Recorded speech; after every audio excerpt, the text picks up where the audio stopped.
साथियों, आप सभी का विजय एम के प्लेटफॉर्म पर स्वागत है। इस वीडियो में हम लोग एनसीईआरटी की क्लास 7 की सामाजिक विज्ञान या साधारण भाषा में कहें तो पॉलिटी की पुस्तक है, जिसका नाम है सामाजिक एवं राजनीतिक जीवन पार्ट 2। पार्ट 1 जो है क्लास 6 में पढ़ाया जाता है। तो इसमें कुल 9 चैप्टर हैं, जिसके 3 चैप्टर अभी तक हम लोग कंप्लीट कर चुके हैं। आज के वीडियो में हम लोग चौथा या कह सकते हैं अध्याय 4 की चर्चा यहाँ पर करेंगे, जिसका शीर्षक है लड़के और लड़कियों के रूप में बड़ा होना। यह साधारण भाषा में कहें तो यहाँ पर हम लोग जेंडर इक्वलिटी या कहें जेंडर इनइक्वलिटी का जो कॉन्सेप्ट होता है उसको समझने का यहाँ पे प्रयास करेंगे। तो चैप्टर को प्रारंभ करते हैं। लड़का या लड़की होना किसी की भी एक महत्वपूर्ण पहचान है। यह उसकी अस्मिता मतलब उसकी एक तरह से पहचान होती है। जिस समाज के बीच हम बड़े होते हैं वह हमें सिखाता है कि लड़के और लड़कियों का कैसा व्यवहार स्वीकार करने योग्य है। ठीक है, यह समाज बताता है उन्हें क्या करना चाहिए और क्या नहीं करना चाहिए। हम प्राय यही सोचते हुए बड़े होते हैं कि ये बातें सब जगह बिल्कुल एक सी हैं। मतलब ये जो कॉन्सेप्ट है कि किस प्रकार से लड़के लड़कियां बड़े होंगे, मतलब कि लड़के लड़कियों को क्या करना चाहिए क्या नहीं करना चाहिए, ये हर जगह हर समाज में एक जैसा होता है। परंतु क्या सभी समाजों में लड़के और लड़कियों के प्रति एक जैसा ही नज़रिया है? इस पाठ में हम या इस चैप्टर में हम लोग इसी प्रश्न का उत्तर जानने की कोशिश करेंगे। हम यह भी देखेंगे कि लड़के और लड़कियों को दी जाने वाली अलग अलग भूमिका उन्हें भविष्य में स्त्री और पुरुष की भूमिका के लिए कैसे तैयार करती है। और इस अध्याय में हम देखेंगे कि अधिकांश समाज पुरुष व स्त्रियों को अलग अलग प्रकार से महत्व देते हैं। स्त्रियां जिन भूमिकाओं का निर्वाह करती हैं उन्हें पुरुषों द्वारा निर्वाह की जाने वाली भूमिकाओं और कार्यों से कम महत्व दिया जाता है। इस चैप्टर में हम यह भी देखेंगे कि स्त्री और पुरुष के बीच काम के क्षेत्र में असमानताएं कैसे उभरती हैं। इनको हम लोग विभिन्न उदाहरणों के माध्यम से समझने का प्रयास करेंगे। तो सबसे पहले हम लोग एक उदाहरण लेते हैं समोआ द्वीप का। ठीक है, तो हम यहाँ पर देखेंगे 1920 के दशक में समोआ द्वीप में बच्चों का बड़ा होना किस प्रकार से होता था। मतलब वहाँ के समाज में जो बच्चे हैं किस प्रकार से वो बड़े होते हैं, उनका बचपन किस प्रकार से बीतता है लड़के और लड़कियों के रूप में।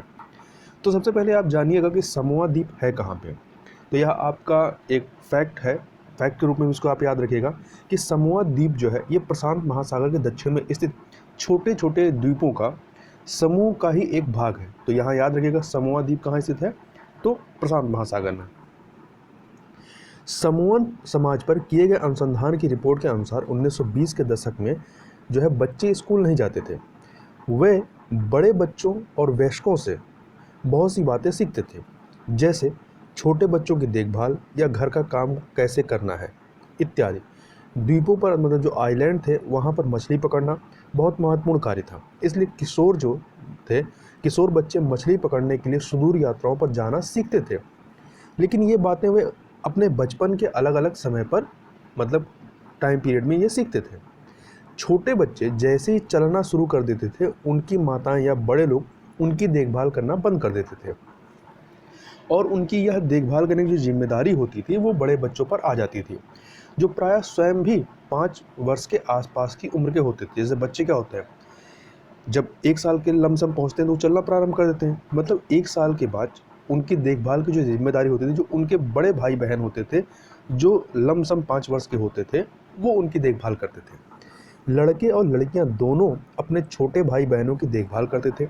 लेकिन जब कोई लड़का जो है लगभग 9 वर्ष का हो जाता था तो वह बड़े लड़कों के समूह में सम्मिलित हो जाता था और बाहर के काम सीखता था, जैसे मछली पकड़ना और नारियल के पेड़ लगाना। लड़कियां जब तक 13-14 साल की नहीं हो जाती थीं, छोटे बच्चों की देखभाल और बड़े लोगों के छोटे मोटे कार्य करती रहती थीं। लेकिन एक बार जब वह 13-14 साल की हो जाती थी तो वह अधिक स्वतंत्र होती थी। लगभग 14 वर्ष की उम्र के बाद वह भी मछलियां पकड़ने जाती थी, बागानों में काम करती थी और डलिया बुनना सीखती थी। खाना पकाने का काम जो है वो अलग से बनाए गए रसोई घरों में ही होता था, जहां लड़कों को ही मतलब जो लड़के होते थे लड़कों के अधिकांश काम करना होता था और लड़कियां उनकी मदद करती थी। जैसा कि हमारे समाज में क्या होता है, रसोई के अंदर का काम जो है महिलाओं का होता है। अब जो दूसरा उदाहरण है वो हम लोग 1960 के दशक में मध्य प्रदेश का लेते हैं। तो यहाँ पर देखेंगे कि 1960 के दशक में मध्य प्रदेश में पुरुष के रूप में बड़ा होना किस प्रकार से रहा है। तो ये जो हम लोग आलेख देखेंगे, वो 1960 में मध्य प्रदेश के एक छोटे शहर में रहने और स्कूल जाने के वर्णन से लिया गया है। कक्षा 6 में आने के बाद लड़के और लड़कियां क्या होती थी, अलग अलग स्कूलों में जाते थे। यहाँ पर लड़कियों के स्कूल लड़कों के स्कूल से बिल्कुल ही अलग ढंग से बनाए जाते थे। कैसे? लड़कियों के स्कूल के बीच में एक आंगन होता था जहाँ वह बाहरी दुनिया से बिल्कुल अलग रहकर स्कूल की सुरक्षा में खेलती थी। लड़कों के स्कूल में ऐसा कोई आंगन नहीं होता था, बल्कि उनके खेलने का मैदान बस एक बड़ा सा खुला स्थान था जो स्कूल से लगा हुआ था। हर शाम स्कूल के बाद लड़के सैकड़ों लड़कियों की भीड़ को सकरी गलियों से जाते हुए देखते थे। सड़कों पर जाती हुई ये लड़कियां बड़ी गंभीर दिखती थीं। यह बात लड़कों से अलग थी, जो सड़कों को अनेक कामों के लिए उपयोग करते थे, जैसे कि यूं ही खड़े खड़े खाली समय बिताने के लिए, दौड़ने और खेलने के लिए, साइकिलिंग चलाने के कर्तव्यों को, जो कर्तव्य होते थे, उनको आजमाने के लिए। लड़कियों के लिए गली जो है सीधे घर पहुंचने का एक माध्यम थी। लड़कियां हमेशा समूहों में जाती थीं। शायद उनके मन में यह डर रहता था कि कहीं उन्हें कोई छेड़ ना दे या उन पर हमला ना कर दे। ये जो ऊपर के जो दो उदाहरण हमने लिया है, एक समोआ द्वीप का और एक जो एमपी का, तो इनको पढ़ने के बाद हमें लगता है कि बड़े होने के भी कई तरीके हैं। हम प्रायः सोचते हैं कि बच्चे एक ही तरीके से बड़े होते हैं, ऐसा इसलिए क्योंकि हम अपने अनुभवों से ही सबसे ज़्यादा परिचित होते हैं। यदि हम अपने परिवार के बुजुर्गों से बात करें तो पाएंगे कि उनका बचपन शायद हमारे बचपन से बहुत भिन्न था। हम यह भी अनुभव करते हैं कि समाज लड़के और लड़कियों में स्पष्ट अंतर करता है। यह बहुत कम आयु से ही शुरू हो जाता है। उदाहरण के लिए आप ले सकते हैं कि लड़के और लड़कियों को खेलने के लिए भिन्न भिन्न खिलौने दिए जाते हैं।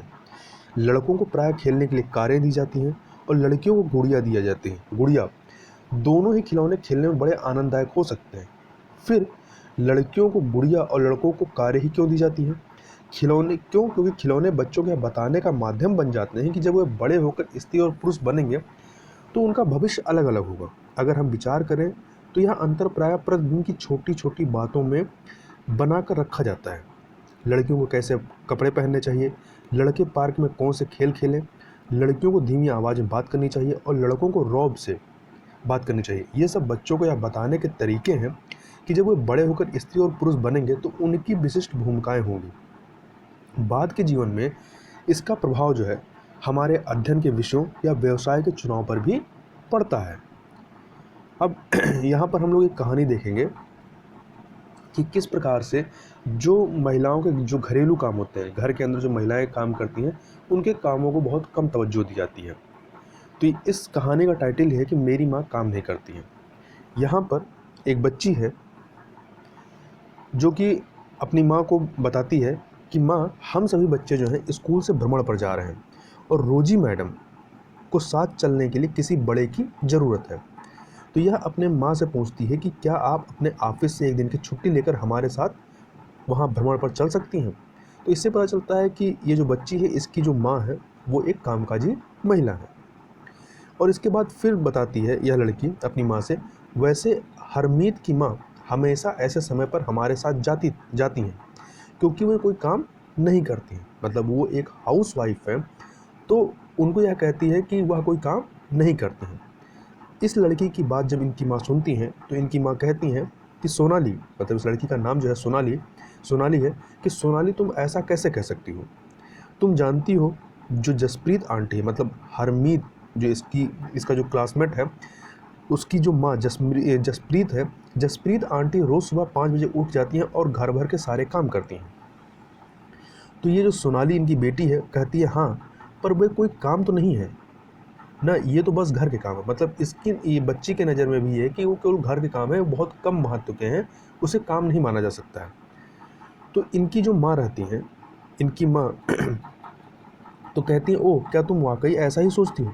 चलो ऐसा करते हैं कि जसप्रीत के घर चलते हैं और उससे पूछते हैं कि वह खुद को लेकर के क्या सोचती हैं। तो ये माँ बेटी जो है हरमीत या कह सकते हैं जो जसप्रीत आंटी थे उनके घर पहुँचते हैं और सोनाली की माँ जो है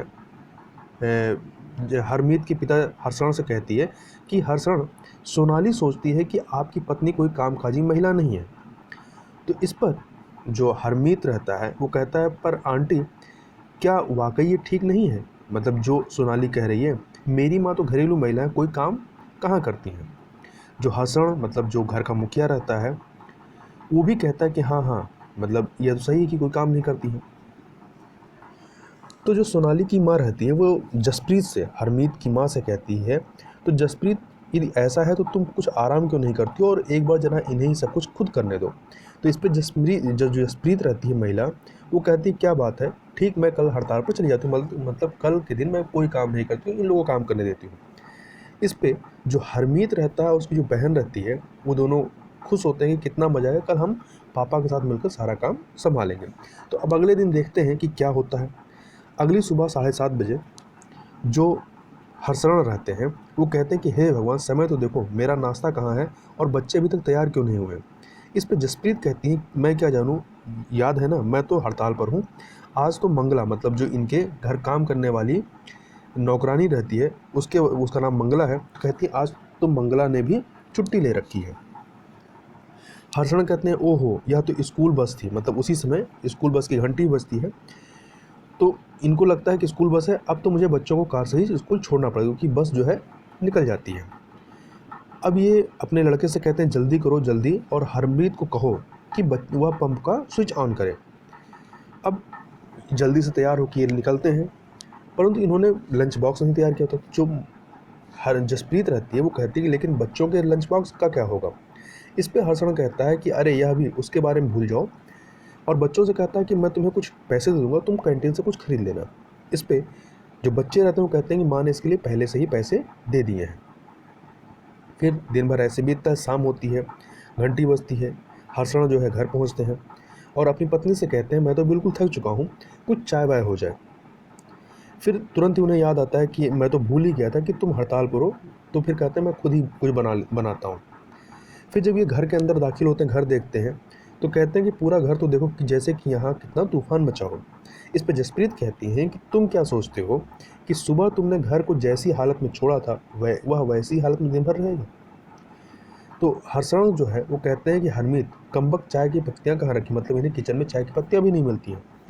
इस पर जसप्रीत जो है खुद ही सोचती हैं क्या अभी भी वे सोचते हैं कि मैं काम नहीं करती हूँ, और यदि अभी अभी तो मैं उन्हें यह याद दिलाऊंगी कि चाचा जी और चाची जी रात के खाने पर आने वाले हैं। तो ये जो पूरा एक कहानी थी, इसमें यह दिखाया गया है कि किस प्रकार से जो हाउस वाइफ होती है, जो घरेलू महिला होती हैं, जो घर के काम करती हैं, उनके काम को ये माना जाता है कि वो कुछ नहीं करती हैं। तो अधिकांश समाजों में, जिनमें हमारा भारतीय समाज भी सम्मिलित है, पुरुषों और स्त्रियों की भूमिकाओं और उनके काम के महत्व को समान नहीं समझा जाता है। पुरुषों और स्त्रियों की हैसियत एक जैसी नहीं होती है। अब यहाँ पर हम लोग आगे देखते हैं कि पुरुषों और स्त्रियों के द्वारा किए जाने वाले कामों में असमानता कैसे है। तो सबसे पहले घरेलू काम का मूल्य देख लेते हैं, मतलब उसका मूल्यांकन कर लेते हैं। जैसा कि हम लोगों ने ऊपर की कहानी में देखा कि हरमीत के परिवार को नहीं लगता था कि जसप्रीत, मतलब हरमीत की जो माँ है, जसप्रीत घर का जो काम करती थी वह वास्तव में काम था। उनके परिवार में ऐसी भावना का होना कोई निराली बात नहीं थी। सारी दुनिया में घर के काम की मुख्य जिम्मेदारी स्त्रियों की ही होती है, जैसे देखभाल संबंधी कार्य, परिवार का ध्यान रखना, विशेषकर बच्चों, बुजुर्गों और बीमारों का। फिर भी जैसा हमने देखा कि घर के अंदर किए जाने वाले कार्यों को महत्वपूर्ण नहीं समझा जाता है। मान लिया जाता है कि वह तो स्त्रियों के स्वाभाविक कार्य हैं, इसलिए उनके लिए पैसा देने की कोई ज़रूरत नहीं है।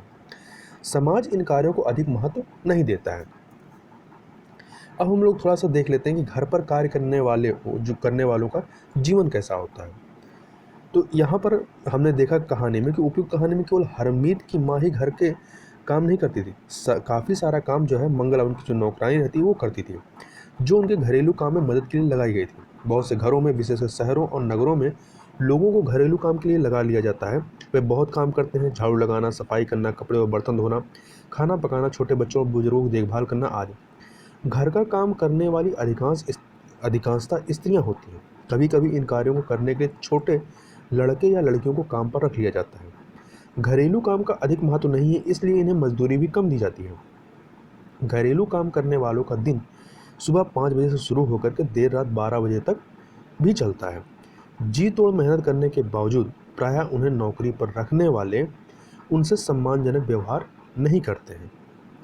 दिल्ली में घरेलू काम करने वाली एक स्त्री, जिनका नाम मेलानी है, उनके अनुभव को हम लोग यहाँ पर देखते हैं कि उनका अनुभव जो है ये विभिन्न प्रकार के घरों में कार्य करने का कैसा रहा है। तो ये अपनी कहानी बताती हैं कि मेरी पहली नौकरी एक अमीर परिवार में लगी थी, जो 3 मंजिले भवन में रहता था। जो घर की मालकिन अर्थात मेम साहब थीं, वो अजीब महिला थीं, जो हर काम करवाने के लिए चिल्लाती रहती थी। मेरा काम रसोई का था, दूसरी 2 लड़कियां सफाई का काम करती थीं। हमारा दिन सुबह 5 बजे से शुरू होता था। नाश्ते में हमें 1 प्याला चाय और 2 सूखी रोटियां मिलती थीं। हमें तीसरी रोटी कभी नहीं मिली। शाम के समय जब मैं खाना पकाती थी, तो दोनों लड़कियां मुझसे एक और रोटी की मांग करती थी और मांगती रहती थी। मैं चुपके से उन्हें 1 रोटी दे देती थी और खुद भी 1 रोटी ले लेती थी। हमें दिन भर काम करने के बाद बड़ी भूख लगती थी। हम घर में चप्पल नहीं पहन सकते थे। ठंड के मौसम में हमारे पैर सूज जाते थे। मैं मेम साहब से डरती थी, परंतु मुझे गुस्सा भी बहुत आता था और अपमानित भी महसूस करती थी कि क्या हम दिन भर काम नहीं करते थे? क्या हम कुछ सम्मानजनक व्यवहार के योग्य नहीं थे? यह एक घरेलू काम करने वाली, जो कह सकते हैं सहकर्मी रही, मतलब कर्मी रही या नौकरानी कह लें, उनकी एक व्यथा रही है। उन्होंने अपनी कहानी बताई। वास्तव में जिसे हम घरेलू काम कहते हैं, उसमें अनेक कार्य सम्मिलित रहते हैं। इनमें से कुछ कामों में बहुत शारीरिक श्रम लगता है। ग्रामीण और शहरी क्षेत्रों में औरतों और लड़कियों को दूर दूर से पानी लाना पड़ता है। ग्रामीण क्षेत्रों में स्त्रियों और लड़कियों को जलाऊ लकड़ी, मतलब खाना पकाने की जो लकड़ी इस्तेमाल होती है, उसके भारी गट्ठर सिर पर ढोने पड़ते हैं। कपड़े धोने, सफाई करने, झाड़ू लगाने और वजन उठाने के कामों में झुकने, उठाने और सामान लेकर चलने की जरूरत होती है। बहुत से काम जैसे खाना बनाने आदि में लंबे समय तक गर्म चूल्हे के सामने खड़ा रहना पड़ता है या बैठे रहना पड़ता है। और स्त्रियां जो काम करती हैं वह भारी और थकाने वाला शारीरिक काम होता है, जबकि हम आम तौर पर सोचते हैं कि भारी और थकाने वाला शारीरिक कार्यक्रम काम जो है वो पुरुषों के द्वारा किया जाता है या पुरुष ही ऐसा काम कर सकते हैं। घरेलू और देखभाल के कामों का एक अन्य पहलू जिसे हम महत्व नहीं देते, वह है इन कामों में लगने वाला लंबा समय। वास्तव में यदि हम स्त्रियों द्वारा किए जाने वाले घर के और बाहर के कामों को जोड़ें, तो हमें पता चलेगा कि कुल मिलाकर स्त्रियां जो है पुरुषों से अधिक काम करती हैं। यहाँ पर उदाहरण के लिए हम लोग एक आंकड़ा देखेंगे, जो भारत के केंद्रीय सांख्यिकी संगठन द्वारा CSO द्वारा दिए गए कुछ आंकड़े, जो कि 1998-99 का है। इसको हम लोग उदाहरण के रूप में देख सकते हैं। तो यहाँ पर 2 राज्यों का उदाहरण लिया गया, हरियाणा और तमिलनाडु का। तो यहाँ पर स्त्रियों के वेतन सहित कार्य के घंटे, मतलब ऐसी महिलाएं जो कामकाजी हैं, तो उनका है कि हरियाणा में 23 घंटे, सप्ताह में 23 घंटे काम करती हैं। तमिलनाडु में 19 घंटे काम करती हैं। वहीं जो स्त्रियां अवैतनिक हैं, मतलब घरेलू काम करती हैं, घरेलू मतलब महिलाएं हैं, उनके काम के घंटों को यदि देखा जाए, तो वो प्रति सप्ताह जो है वो 30 से एवरेज जो आता है, मतलब प्रति सप्ताह वो 30 से 35 घंटे काम करती हैं। वहीं यदि पुरुषों को देखें, तो पुरुषों के वेतन सहित कार्य के घंटे देखें प्रति सप्ताह, तो 38 हरियाणा में है और तमिलनाडु में 40 है। और वहीं ऐसे पुरुष जो अवैतनिक, मतलब घरेलू काम जो करते हैं, ऐसे पुरुष कितना घंटे काम करते हैं घरेलू काम, तो पुरुष जो है हरियाणा में 2 घंटे प्रति सप्ताह और तमिलनाडु में 4 घंटे। तो यहाँ पर इन आंकड़ों से आप देख सकते हैं कि किस प्रकार से कामों में अंतर है। अब बात करते हैं महिलाओं का काम और समानता की बात। जैसा कि हमने देखा कि महिलाओं के घरेलू और देखभाल के कामों को कम महत्व देना एक व्यक्ति या परिवार का मामला नहीं है। यह स्त्रियों और पुरुषों के बीच असमानता की एक बड़ी सामाजिक व्यवस्था का ही भाग है। इसलिए इसका समाधान है, जो कार्य किए जाने हैं वह केवल व्यक्तिगत या पारिवारिक स्तर पर नहीं, वरन शासकीय स्तर पर भी होने चाहिए, मतलब सरकार के स्तर पर। हम जानते हैं कि समानता हमारे संविधान का महत्वपूर्ण सिद्धांत है। संविधान कहता है कि स्त्री या पुरुष होने के आधार पर भेदभाव नहीं किया जा सकता, परंतु वास्तविकता में लिंग भेद किया जाता है, जैसा कि हम लोगों ने ऊपर पढ़ा। सरकार इसके कारणों को समझने के लिए और इस स्थिति का सकारात्मक निदान ढूंढने के लिए वचनबद्ध है। उदाहरण के लिए, सरकार जानती है कि बच्चों की देखभाल और घर के काम का बोझ महिलाओं और लड़कियों पर पड़ता है। स्वाभाविक रूप से इसका असर लड़कियों के स्कूल जाने पर भी पड़ता है। इससे ही निश्चित होता है कि क्या महिलाएं घर के बाहर काम कर सकेंगी, और यदि करेंगे तो किस प्रकार का काम या कार्यक्षेत्र चुनेंगी। पूरे देश के कई गाँवों में शासन ने आंगनवाड़ियाँ और बालवाड़ियाँ मतलब इंग्लिश में है, जो क्रैच होते हैं या क्रैश होते हैं, जहाँ बच्चों को मतलब रखा जाता है, छोटे बच्चों को पालन पोषण के लिए, तो आंगनवाड़ियाँ और बालवाड़ियाँ खोलें। शासन ने एक कानून बनाया जिसके तहत यदि किसी संस्था में महिला कर्मचारियों की संख्या 30 से अधिक है, तो यह चीज़ याद रखिएगा, 30 से अधिक है तो उसे वैधानिक रूप से बालवाड़ी या क्रैश की सुविधा देनी होगी। बालवाड़ी की व्यवस्था होने से बहुत सी महिलाओं घर के से बाहर जाकर काम करने में सुविधा होगी। इससे बहुत सी लड़कियों का स्कूल जाना भी संभव हो सकेगा।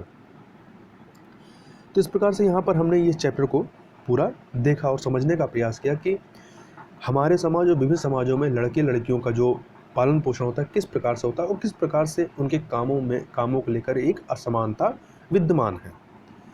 अब यहाँ पर हम लोग एक फैक्ट और याद रखिएगा, जो सस्टेनेबल डेवलपमेंट गोल है 17, उसमें से जो गोल नंबर 5वां है आपका, गोल नंबर 5, ये किससे संबंधित, लैंगिक समानता था, जेंडर इक्वलिटी से संबंधित है।